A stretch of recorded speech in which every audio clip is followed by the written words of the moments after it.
اهدنا الصراط المستقيم.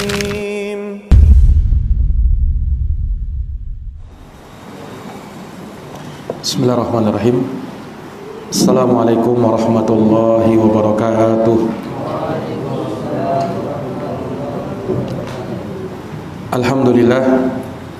Alhamdulillahi rabbil alamin, wal aqibatu lil muttaqin, wala udwana illa 'alal zalimin. Asyhadu an la ilaha illallah wahdahu la syarikalah, ilahul awwalin wal akhirin, wa asyhadu anna Muhammadan abduhu wa rasuluhu shadiqul amin, sallallahu alaihi wa ala alihi wa sahbihi wa man tabi'ahum bi ihsanin ila yaumiddin, wa sallama tasliman katsira. Amma ba'd. Ikhwani wa akhwati fillah, a'azzani Allah wa iyyakum. Para hadirin sekalian, jamaah salat maghrib yang dirahmati oleh Allah. Alhamdulillah, kita bersyukur kepada Allah di mana pada malam hari yang berbahagia ini kita dapat berkumpul di tempat yang mulia ini untuk dapat bertafakuh di dalam agamanya. Semoga pertemuan kita di malam hari ini dijadikan sebagai pertemuan yang penuh dengan kebaikan, penuh dengan rahmat, penuh dengan keberkahan, dan semoga Allah Subhanahu wa taala senantiasa mengumpulkan kita di dalam kebaikan dan keutamaan serta karunia-Nya. Amin ya rabbal alamin. Para hadirin yang dirahmati oleh Allah, melanjutkan pembahasan dari kitab Tauhid alladzi huwa haqqullahi 'alal 'abid, di mana kita masih dalam bab majaa fir ruqa wat tamaim, bab keterangan yang datang seputar ruqyah dan jimat. Ya, terakhir kita singgung hadis Ruwaifi dalam riwayat Imam Ahmad, di mana Rasulullah SAW bersabda kepada sahabat Ruwaifi, "Ya Ruwaifi, la'allal hayata satatulu bika." Kata Nabi, "Wahai Ruwaifi." Ruwaifi adalah sahabat Nabi SAW. "Wahai Ruwaifi, la'allal hayata satatulu bika." Barangkali umurmu akan panjang. Nah, dan telah kita sebutkan ini alamun min a'lamin nubuwah, tanda dari tanda-tanda kenabian beliau. Karena apa yang disabdakan oleh Nabi kepada Ruwaifi benar terjadi, dan umur beliau dipanjangkan oleh Allah Subhanahu wa taala. Iya, tentu dimaklumi bersama bahwa panjangnya umur seseorang itu dari ketetapan yang Allah Subhanahu wa taala tetapkan kepada manusia. Dia bagian dari takdir yang sudah ditentukan oleh Allah. Masing-masing dari kita sudah ditetapkan batas-batas umurnya.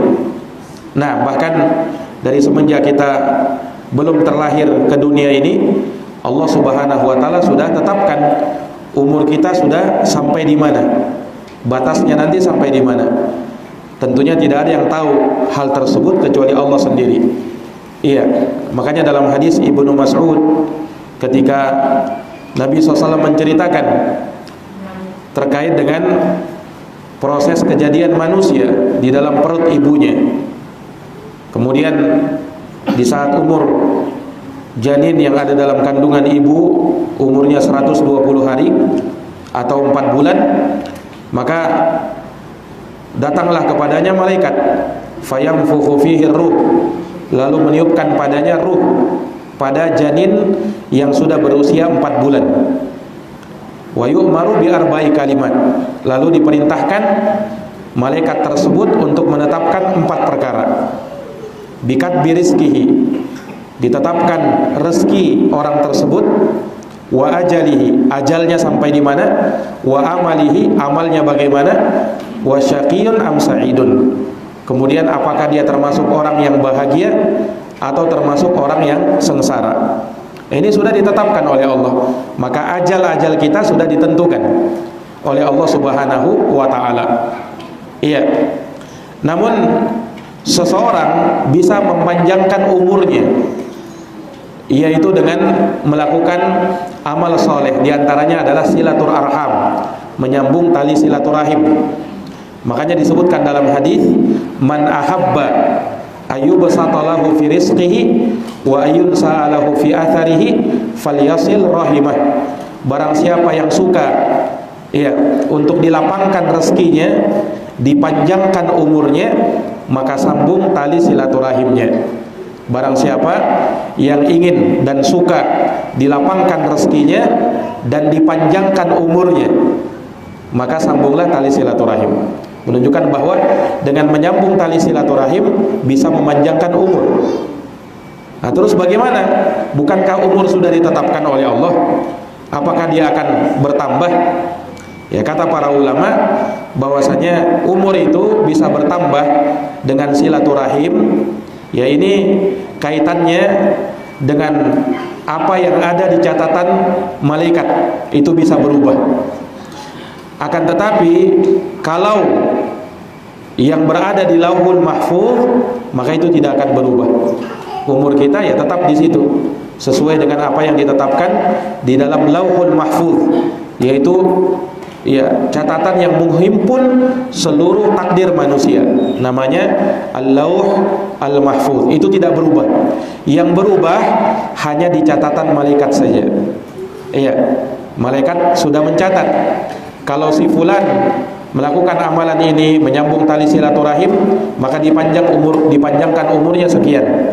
Tapi kalau tidak, maka umurnya sampai sekian. Nah, hal tersebut apakah dia menyambung tali silaturahim atau tidak, itu sudah tertulis dalam Al-Lauh Al-Mahfuz, sehingga tidak akan terjadi perubahan di takdir Allah Subhanahu wa taala. Atau seperti yang dikatakan oleh sebagian ulama, bahwa dipanjangkannya umur seseorang dengan menyambung tali silaturahim, maksudnya adalah dipanjangkan keberkahannya. Jadi umurnya bisa jadi sesuai dengan apa yang Allah tentukan, tetapi berkah dari sisi apanya? Ini panjang dari sisi keberkahannya. Ya, mungkin bisa jadi orang itu umurnya pendek, tetapi berkah.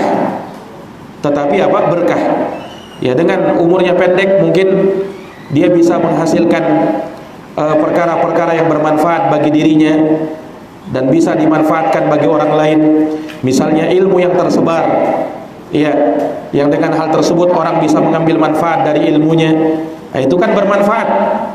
Atau sedekah yang dia berikan, ya, dengan sedekah tersebut orangnya mungkin sudah meninggal, tetapi apa yang dia sedekahkan, misalnya dia bangunkan masjid, maka itu terus mengalir pahalanya sampai di kuburnya. Nah, itulah keberkahan umur seseorang, di mana orangnya sudah tiada, tetapi namanya terus diingat-ingat oleh manusia. Iya, bahwa si fulan lah yang menyumbangkan ini, si fulan lah yang telah memberitahukan kepada saya ilmu tentang ini. Orangnya mungkin sudah tidak ada, ya, tetapi namanya terus disebut dan didoakan. Sama kayak para ulama kita, Syekh Muhammad bin Abdul Wahab An-Najdi rahimahullah ini. Beliau sudah lama meninggal. Iya, sudah sekitar 200 tahun yang lalu lebih. Nah, tapi bersama dengan itu karya-karyanya terus dibaca, didoakan. Begitu pula Imam Nawawi misalnya. Imam Nawawi sudah 800 tahun yang lalu meninggal dunia, tetapi namanya terus disebut oleh para ulama. Imam Al-Bukhari meninggal sudah ribuan tahun yang lalu, 1000 tahun lebih meninggalnya Imam Al-Bukhari itu. Tapi bersama dengan itu namanya terus disebut dan didoakan oleh kaum muslimin. Itulah keberkahan umur seseorang. Orangnya sudah tiada, tetapi namanya terus disebut. Ya, sama dengan sahabat-sahabat Nabi. Sahabat-sahabat Nabi orangnya sudah tiada, sudah lama meninggal, ribuan tahun meninggal. Tapi bersama dengan itu namanya harum dan terus disebut dan didoakan. Radhiyallahu anhum ajma'in. Semoga Allah meridhai mereka semuanya. Nah, maka Nabi SAW di sini menyebutkan bahwa la'allal hayata satatulu bika, wahai Ruwaifi, barangkali umurmu akan panjang. Fa akhbirin nasa, maka kabarkan kepada manusia, sampaikan kepada manusia, beritahukan kepada manusia, anna man aqada lihyatahu, bahwa orang yang mengikat jenggotnya. Nah, ini sudah kita jelaskan, orang yang mengepang jenggotnya. Iya, nah, ini dari perbuatan yang tidak boleh di dalam agama. Orang punya jenggot, biarkan begitu, jangan dia kepang. Ya, dilarang oleh Nabi sallallahu alaihi wasallam. Au taqallada wataran, atau dia mengalungkan tali busur di lehernya sebagai jimat untuk tolak bala, untuk bisa mendatangkan manfaat atau menolak suatu mara bahaya. Iya, ini jimat. Ini juga dilarang oleh Nabi. Awistanja biroji'i dabatin au admin, atau dia istinja, berbersih dari buang air dengan menggunakan kotoran hewan atau dengan tulang. Ini juga tidak boleh. Ya, disebutkan fa inna Muhammadan bari'un minhu, karena Nabi Muhammad sallallahu alaihi wasallam itu berlepas diri darinya. Nabi Muhammad sallallahu alaihi wasallam berlepas diri darinya. Nah, ini menunjukkan bahwa tiga perkara ini adalah dosa besar, karena Rasulullah menyebutkan bahwa Nabi berlepas diri darinya. Ya, kalau disebutkan dengan lafaz seperti itu menunjukkan apa? Ya, menunjukkan bahwasanya hal ini bukan dosa kecil tapi dosa besar. Telah kita jelaskan larangan dari mengepang jenggot, yang itu tidak dibolehkan di dalam agama karena menyerupai orang-orang kafir, dan ada bentuk kesombongan di dalamnya, serta ada bentuk keyakinan sebagian orang musyrikin untuk menolak ain, menolak mara bahaya, ya, selain Allah Subhanahu wa taala. Nah, kemudian juga yang ketiga, ini yang belum kita jelaskan kemarin, yaitu istinja dengan menggunakan kotoran hewan, ya, atau dengan tulang. Nah, ini dilarang oleh Nabi. Kenapa? Dan apa maksudnya istinja menggunakan kotoran hewan? Ya, maksudnya di sini kotoran hewan yang sudah kering, yang mirip seperti batu. Yang mirip seperti apa? Seperti batu. Nah, dulu ya, apalagi di zaman Nabi, orang itu kalau mau cebok dari buang air, mereka kadang menggunakan air, tetapi boleh jadi air mereka terbatas. Nah, sehingga terkadang mereka menggunakan apa? Batu untuk cebok. Iya. Ya, karena mungkin keterbatasan air atau hal yang lain. Iya. Nah, maka mereka menggunakan hal tersebut. Nah, ini di dalam fikihnya disebut istijmar. Jadi ada namanya istinja. Kalau istinja itu berbersih menggunakan air. Nah, itu yang biasa kita lakukan. Berbersih menggunakan air. Setelah buang air besar atau buang air kecil, maka kita berbersih dengan menggunakan apa? Menggunakan air. Dan itu yang paling afdolnya, yang paling utamanya. Tetapi boleh juga istijmar, berbersih menggunakan batu. Iya. Nah, kalau sekarang bisa digantikan dengan tisu. Kalau orang-orang barat, mereka malah lebih sering menggunakan tisu kalau habis buang air ketimbang dengan air. Jadi kalau habis buang air besar atau buang air kecil, mereka lebih senang menggunakan tisu daripada air. Hal tersebut boleh dalam agama, tidak masalah. Walaupun ada air, boleh saja di dalam agama. Karena itu juga pernah dilakukan oleh Nabi Shallallahu Alaihi Wasallam. Walaupun yang lebih utama adalah menggunakan air, lebih utama menggunakan air. Jelas ini. Nah, berbersih dari kotoran, yakni seseorang cebok habis buang air, ini dari perkara yang diwajibkan dalam agama. Iya, baik itu dari buang air kecil atau buang air besar. Nah, artinya haram hukumnya orang habis buang air kemudian dia tidak cebok. Iya. Kalau mungkin buang air besar, orang masih biasa melakukannya ya, karena khawatir baunya yang busuk ya kan. Tapi pada sebagian orang mereka menganggap remeh kalau buang air kecil. Iya. Biasanya ada sebagian orang awam ya, yang kurang mengerti agama, habis buang air kecil ya, dia sambil berdiri buang air kecil, setelah itu tidak ada cebok. Tidak ada cebok. Dan ini hukumnya haram di dalam Islam. Tidak boleh.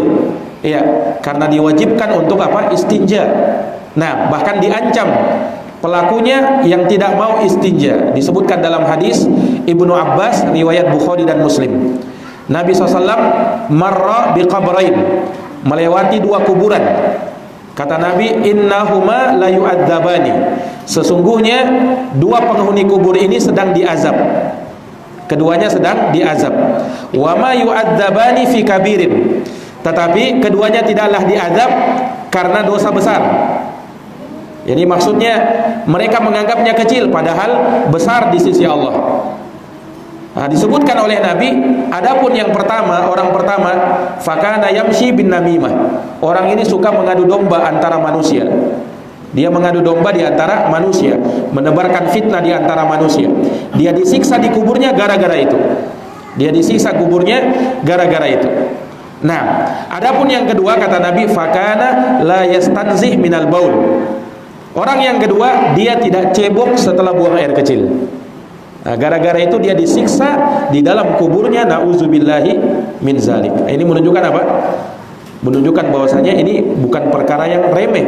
Iya, sebagian orang meremehkannya, padahal itu perkaranya besar di sisi Allah. Iya, dan tentu dimaklumi bahwasanya itu bagian dari kebersihan.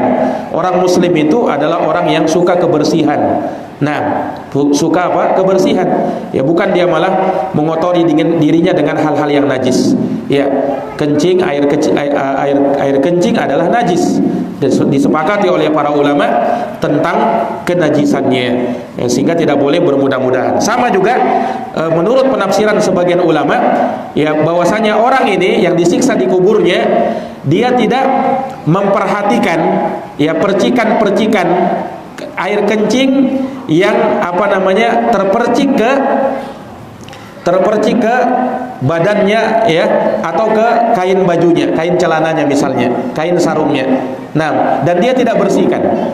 Nah, makanya seseorang kalau misalnya buang air kemudian dia berbersih, maka dia perhatikan. Jangan sampai ketika dia buang air kecil, kemudian apa? Kemudian setelah itu dia cebok, kemudian dia tidak perhatikan. Mungkin saja ada percikan-percikan air kencing yang menempel atau melengket di kulit kakinya. Iya. Dan itu najis, dia harus apa? Dia harus bersihkan. Nah, ini ikhwani fiddin, a'azani Allahu wa iyyakum. Iya. Dan itu dari perkara yang mestinya diperhatikan oleh seorang muslim. Taib. Nah, demikian pula istinja, istijmar. Nah, tadi istijmar bersuci dengan menggunakan batu. Iya, atau menggunakan daun, kertas, ya, atau sekarang menggunakan tisu. Boleh istijmar walaupun ada air. Ya, tidak disyaratkan istijmar itu kalau tidak ada air. Boleh walaupun ada air. Boleh walaupun apa? Walaupun ada air. Nah, karena ini dari perkara yang memang dilakukan ya oleh Nabi SAW dan para sahabatnya terdahulu. Tetapi ada syaratnya. Syaratnya kalau mau istijmar itu harus menggunakan batu atau tisu, jumlahnya tidak boleh kurang dari 3. Jadi kalau misalnya kita taruhlah misalnya di tempat-tempat yang tidak ada air kan, misalnya di pesawat kadang tidak ada air mungkin, ya, kita ambil tisu boleh, tetapi kita gunakan berapa tisu? 3, tidak boleh kurang dari 3.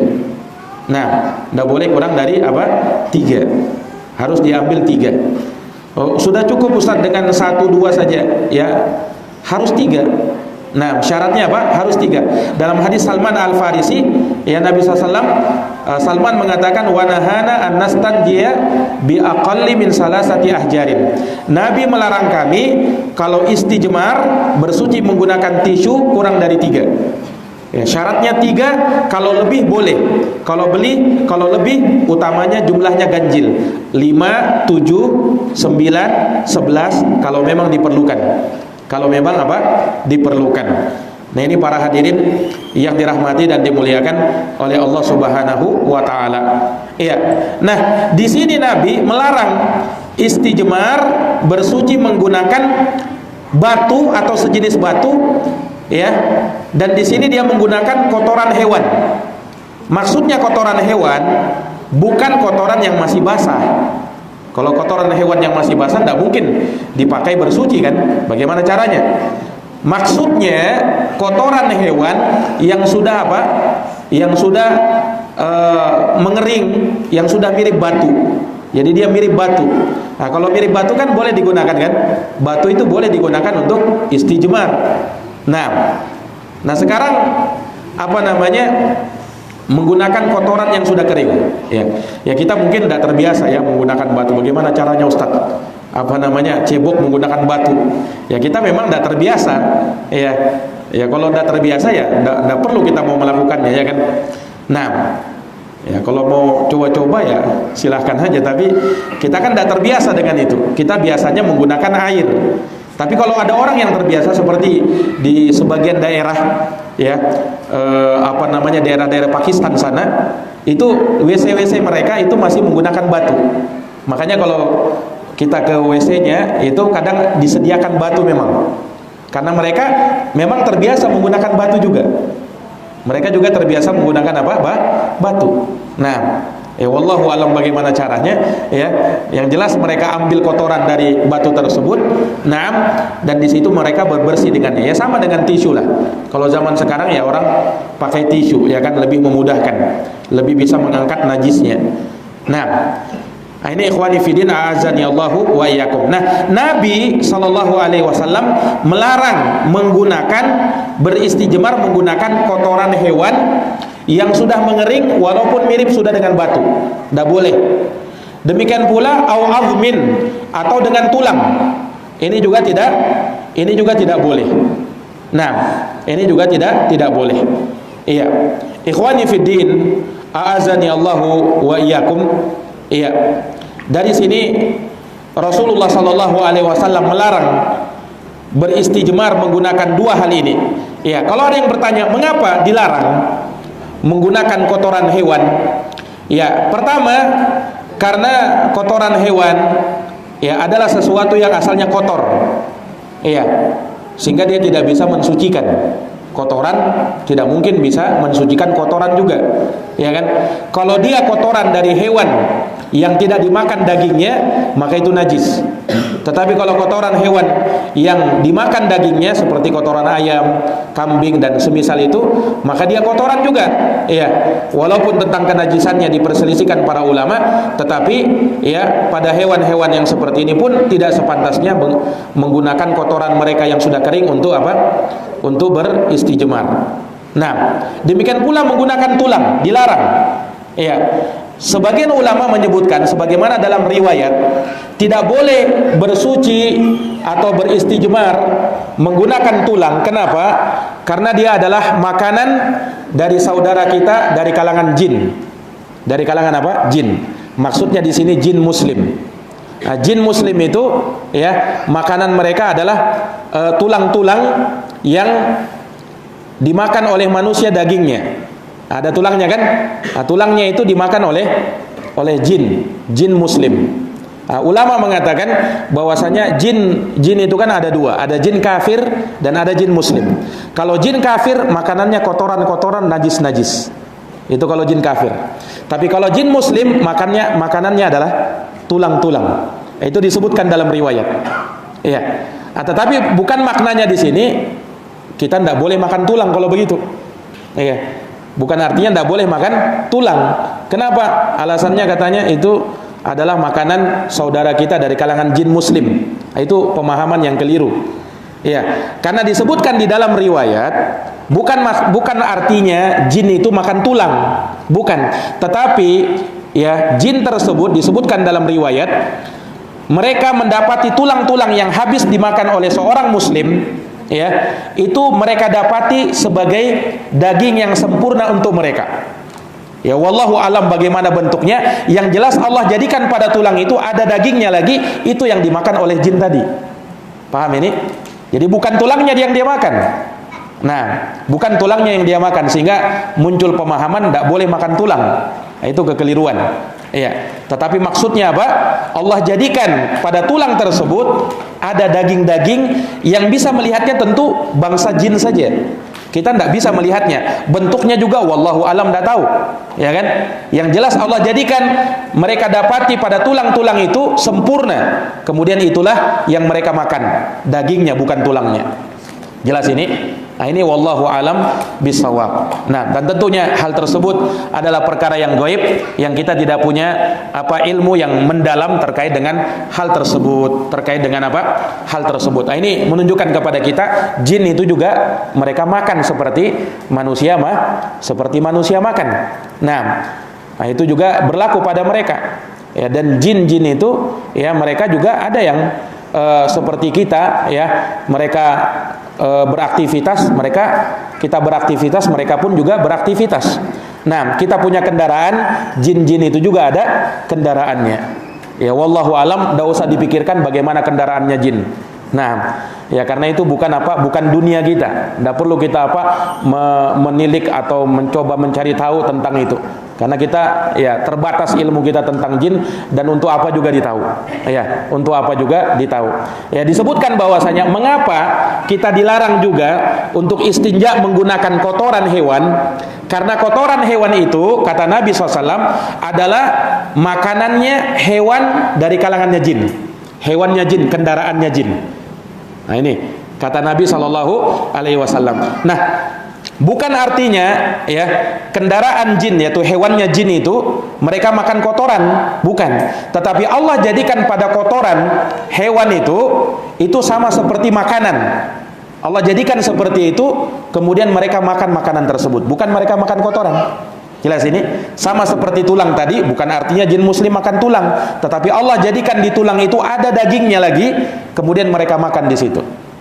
Nah, sekali lagi ini perkara gaib yang tentunya kita hanya mengabarkan sesuai dengan apa yang disabdakan oleh Nabi Shallallahu Alaihi Wasallam, dan itu ilahnya. Jadi kalau ditanya, loh kenapa tidak boleh menggunakan tulang, tidak boleh menggunakan beristinja menggunakan kotoran hewan? Ya karena ilahnya tadi. Kalau kotoran hewan itu dikarenakan dia kotor, dan juga makanannya hewan dari kalangan jin.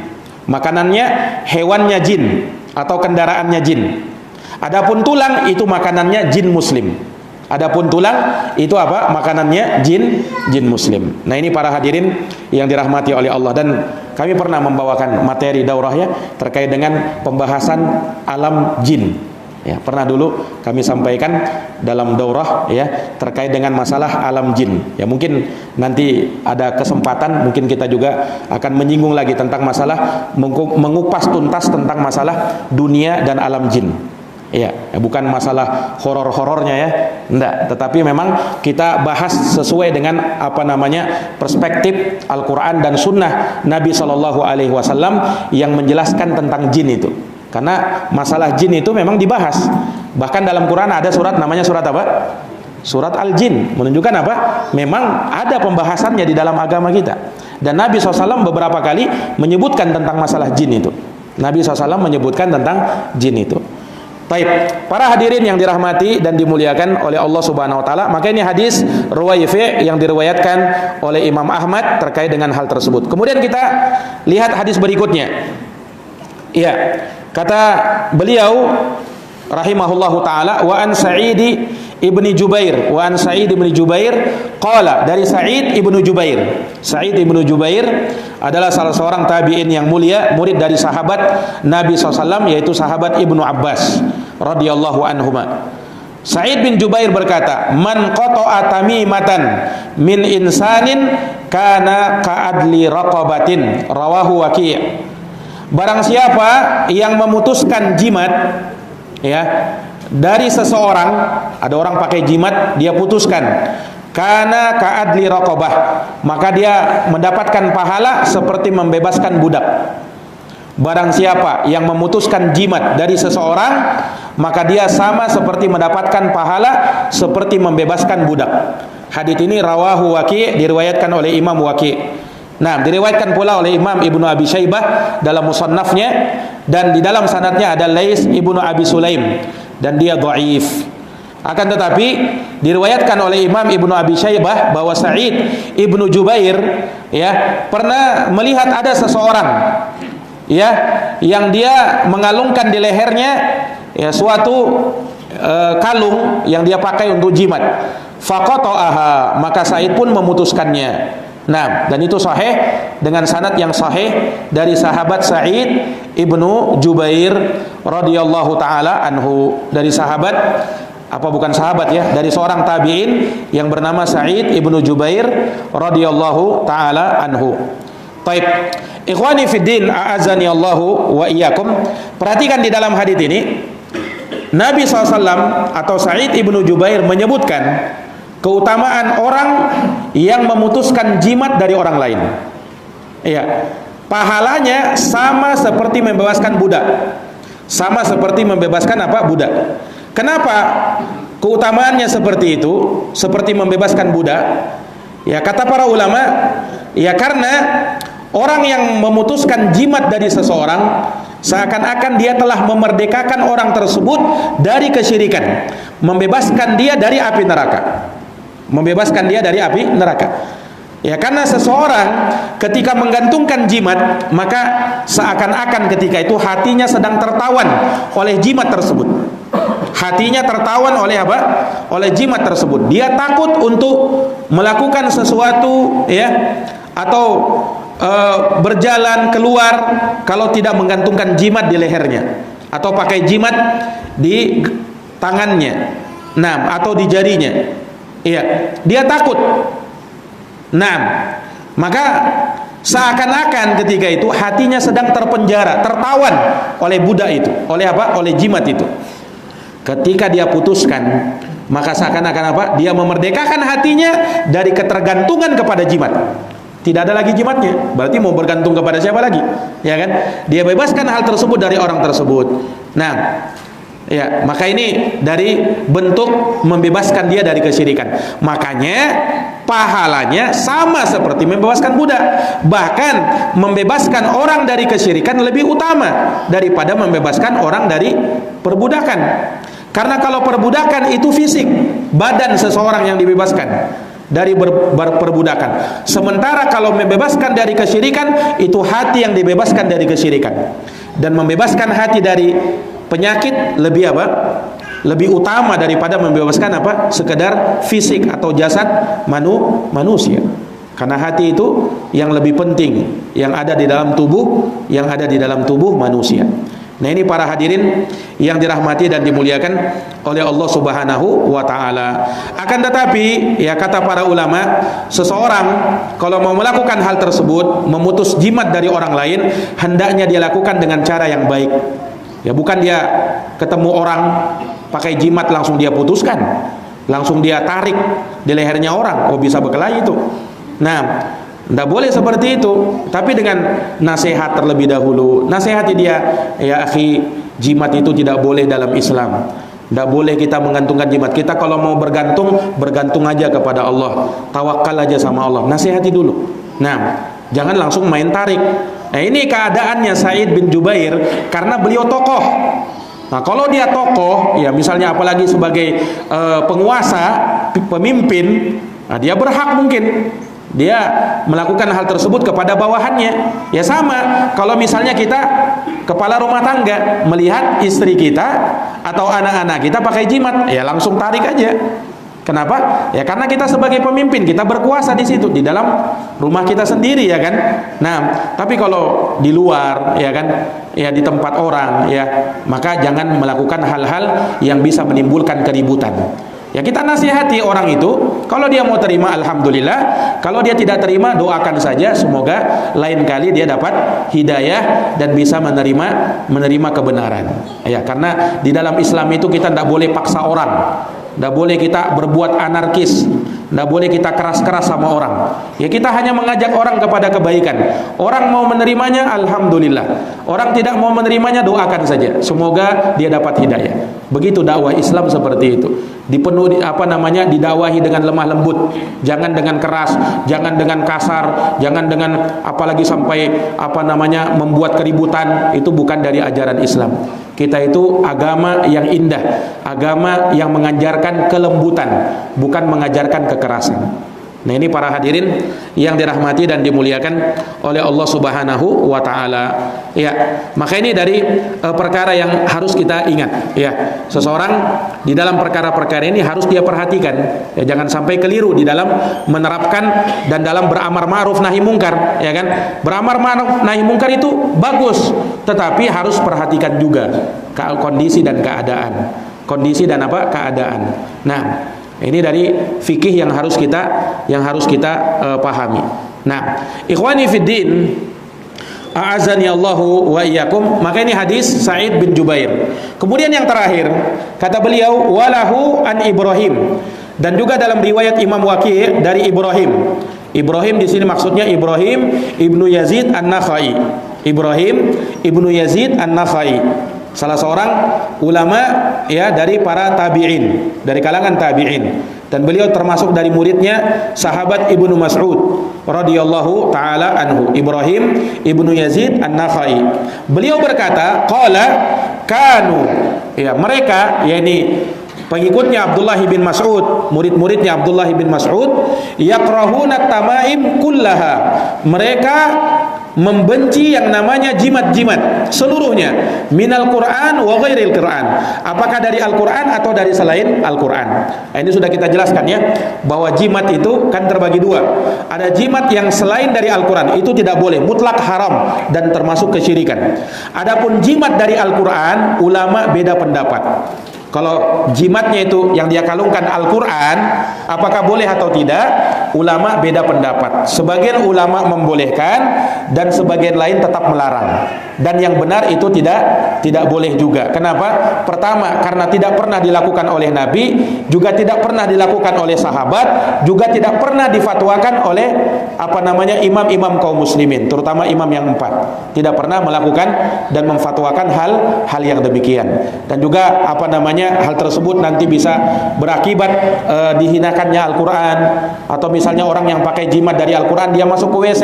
Nah, dan Al-Quran tentunya dilarang seseorang menggunakan ayat-ayat Al-Quran kemudian masuk ke tempat-tempat yang tidak boleh di situ disebutkan nama Allah Subhanahu wa taala, seperti seperti di WC-WC. Nah, ini para hadirin yang dirahmati dan dimuliakan oleh Allah Subhanahu wa taala. Ya, maka ini dari perkara yang beliau sebutkan. Hanya di sini ya, terkait dengan riwayat ini diriwayatkan oleh Imam Ibnu Abi Syaibah dalam musannafnya dengan sanadnya sahih, tetapi sahih li ghairi, karena sebagiannya menguatkan sebagian yang lain, karena dia lemah atau hasan ya, kemudian terangkat derajatnya kepada derajat yang sahih, hasan atau sahih hadis ini atau asar ini ya. Taib. Hanya disebutkan di sini kanu yakrahuna, mereka yakrahuna itu secara bahasa artinya memakruhkan jimat. Ya, mungkin kita bertanya apakah jimat itu makruh hukumnya? Kalau makruh itu kan dalam istilah fikih hukum di bawah haram. Ya kan? Hukum di bawah apa? Hukum di bawah haram. Artinya kalau makruh itu dikerjakan tidak berdosa, ditinggalkan lebih bagus kan? Ditinggalkan berpahala, ya kan? Namun ulama mengatakan istilah makruh kalau menurut ulama mutaqaddimin, ulama terdahulu, maksudnya karahatut tahrim. Makruh di situ maksudnya haram. Karena makruh itu ada dua, ada makruh karahatut tahrim, ada makruh karahatut tanzih. Ini dalam istilah ilmu fikih. Ada makruh yang maknanya haram, ada makruh yang maknanya makruh, yaitu makruh tanzih. Itu yang tadi kita sebutkan. Kalau dikerjakan tidak berdosa, ditinggalkan berpahala. Itu kebanyakan dalam istilah ulama belakangan, ulama sekarang. Tapi kalau ulama dahulu itu mereka menggunakan kata makruh, maksudnya haram. Maksudnya apa? Maksudnya haram. Jelas ini? Nah, ini ikhwani fillah azan ya Allah. Makanya yang dimaksud di sini oleh Ibrahim An-Nakhai, makruh di sini maksudnya mereka mengharamkan jimat-jimat itu. Mereka mengharamkan jimat-jimat itu. Nah, dan istilah ini juga ya dipakai di dalam Al-Quran dan hadis Nabi. Lihat di dalam Al-Quran, Allah berfirman, kullu dzalika kana sayyi'uhu inda rabbika makruha. Semua perbuatan itu di sisi Tuhanmu adalah makruh. Apa yang makruh itu disebutkan di dalam ayat itu. Sebelumnya itu disebutkan tentang membunuh anak karena takut miskin. Apakah hukumnya makruh bunuh anak? Haram kan? Haram hukumnya. Kemudian juga sombong. Apakah makruh sombong itu? Tidak. Membunuh jiwa yang diharamkan, memakan harta anak yatim. Ini kan semuanya bukan makruh tapi haram. Tetapi Allah sebutkan kullu dzalika kana sayyi'uhu inda rabbika makruha. Makruh. Maksudnya haram. Sama dengan sabda Nabi, innallaha kariha lakum salasan. Sesungguhnya Allah memakruhkan 3 hal. Memakruhkan 3 hal. Apa itu? Qila wa qal. Ya, qila wa qal, gosip-gosip. Kemudian yang kedua, wa kasratu soal, banyak bertanya tidak ada manfaatnya. Yang ketiga, menghambur-hamburkan harta. Apakah ini makruh hukumnya? Tidak, hukumnya apa? Haram. Nah, tetapi disebutkan oleh Nabi dengan kariha. Kariha itu makruh. Maksudnya karohatu tahrim. Makruh yang bermana apa? Haram. Nah, ini para hadirin yang dirahmati dan dimuliakan oleh Allah Subhanahu wa taala. Ya. Maka ini terkait dengan masalah apa? Pembahasan ini terkait dengan jimat dan ruqyah-ruqyah, ya.